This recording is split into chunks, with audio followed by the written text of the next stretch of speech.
America, welcome back to Inside the Square. I'm Chuck Barham. That's Ted Dabrowski from Wirepoints.org. We've covered a lot. We've covered the CCP. We've covered education. We've covered where they go in and get their facts from the government. And then the government doesn't want to hear the report card that you give them based upon their own data.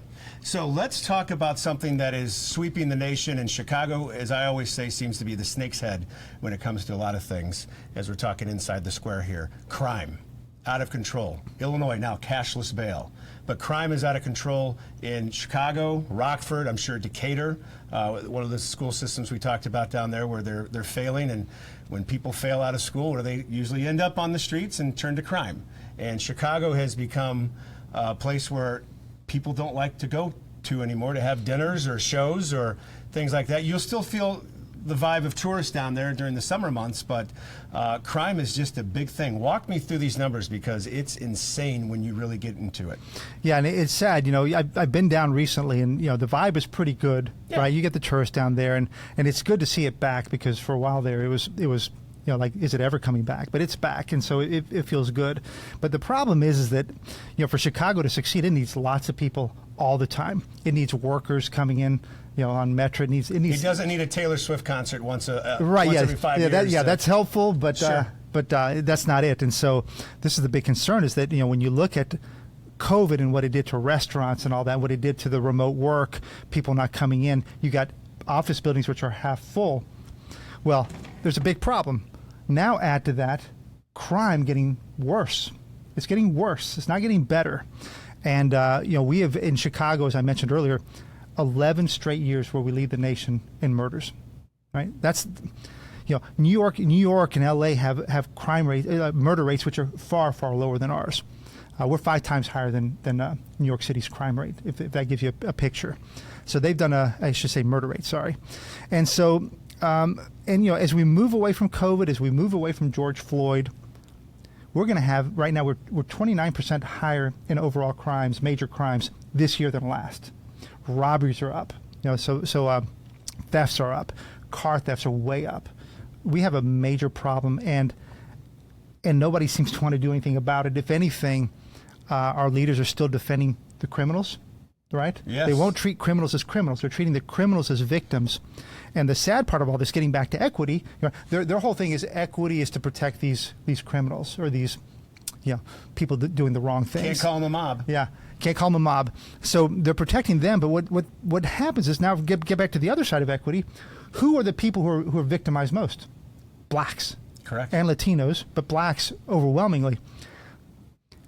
The more lenient you are on crime, the more blacks are victimized.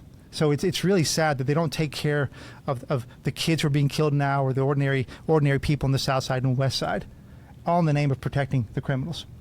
It's upside down. And now we have cashless bail. And people don't know this, but you know, back to our discussion of the progressive movement, we have become now the extreme in the country by passing the most extreme no bail, no cash bail law in the country.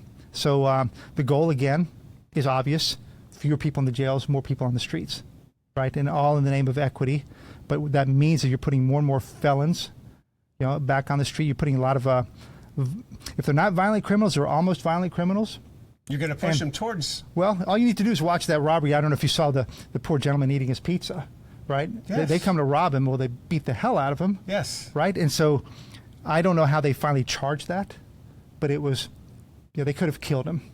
And, you know, they may only put that as a robbery. I don't know how they'll mark it. But, you know, the more of these domestic dispute. Ted. Yes, we domestic can't call dispute. it a robbery. That's considered racist or something. And so the more of these crimes you have, you know, they may not be murders. Murders are down a bit, about 11%, and that's good, right? Obviously, that's good. Correct. But, you know, most of those murders are gang on gang. These robberies that are happening now, which are very concerning, are happening in Lincoln Park and in nice places in Chicago. So now ordinary people are being affected, and that's again, now that means it's spreading to the rest of the community. Doesn't that come down to a saying, elections have consequences? When you really think about it? Well, elections have consequences the wrong way. Correct. Right. And so here, you know, this was fascinating. So Lori Lightfoot was a mess. She just wasn't a good mayor. And some people had high expectations of her, but she couldn't handle it. She she created too many problems. Nevertheless, she was big on equity, and a lot of this increase in crime happened under her watch. Now, the problem was, instead of getting rid of her and getting somebody who was going to be stronger on crime, we got Brandon Johnson. Let's double down. Yeah, we doubled down, and so surprise, surprise, surprise, surprise, we're seeing more carjackings are down, but we're seeing more car thefts, we're seeing more robberies, and he won't call them criminals, right? Correct. He won't allow somebody to call those groups of kids mobs, and he's given them kind of a green light to act. And now let's throw in busloads of illegals, as they like to call them, immigrants from Mexico, the southern border. Now they're building tent cities in those communities that have high crime rates. That is nothing but putting gas next to a raging fire and expecting it not to do anything. Right. I mean, let's be honest about that. Those are just starting to happen right now. They're building the tent cities before it gets cold in Illinois and Chicago, and I don't see how that ends well. Yeah, I don't know how. We don't know. We know it's going to not end well. Correct. We don't know what the stats will, how it will change. But the important point I want to bring up, because people should understand this across the country, because this isn't just Chicago. Chicago might be the extreme, but you can take Philly or Baltimore or some other places. The arrest rate in Chicago right now for major crimes, 5%. So only 5 out of every 100 crimes results in an arrest. So if you're a bad guy, you can do the math. Oh, you roll the dice. You roll the dice and say, Sure. well, I got 95 out of 100. I'm going to get away with what I do. It's even better than that for them. Most crimes, or I should say, many crimes aren't reported, so therefore it's less than 5%. Then you take on the sad fact that over half of our 911 urgent calls don't have police to respond to. So even if you're committing a crime, you know that the police probably isn't going to make it there. So you could be getting the hell beat out of you. You've got 911, and nobody's going to come to help. 50% of those, over 400,000 calls went unanswered.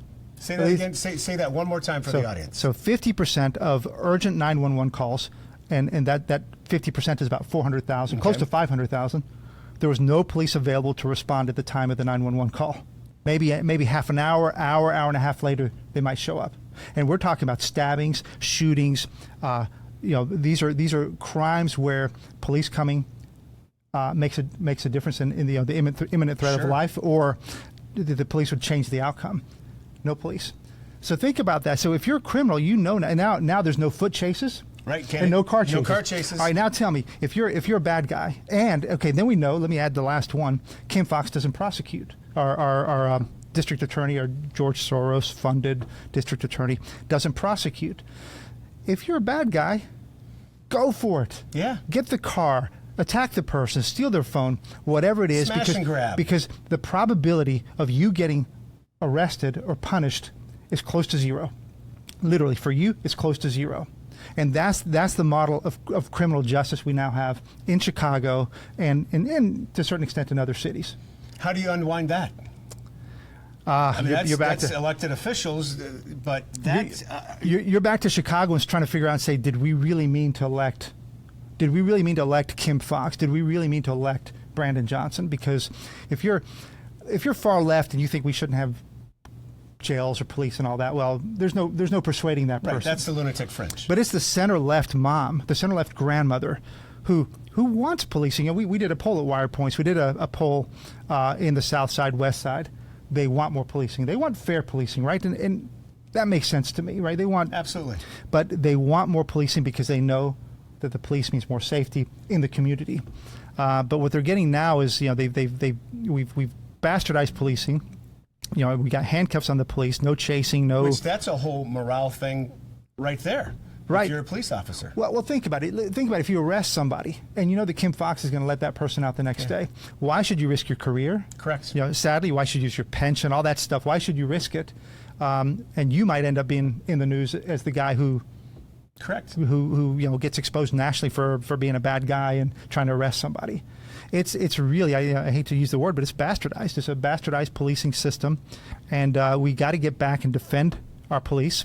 We got to give them the right morale, which means you have to have the right leadership, and then you have to let them do what they do, because in the end, as I said, 80% of all murder victims in Chicago are black, 15% are Latino.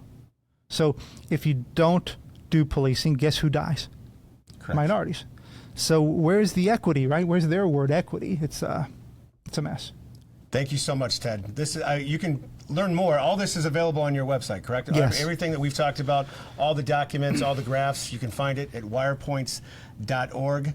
Amazing stuff. I can't wait to have you back. Well, thank you. I appreciate you. What you and your staff do are amazing with stats, because you know what it is? It's facts. And facts don't lie. Facts don't care about your skin color, where you grew up. These are facts. Join them online at wirepoints.org. I'm Chuck Barham, and you've been Inside the Square, brought to you by freedomsquare.com. Find us in your Google Play Store, your Apple App Store. Download it.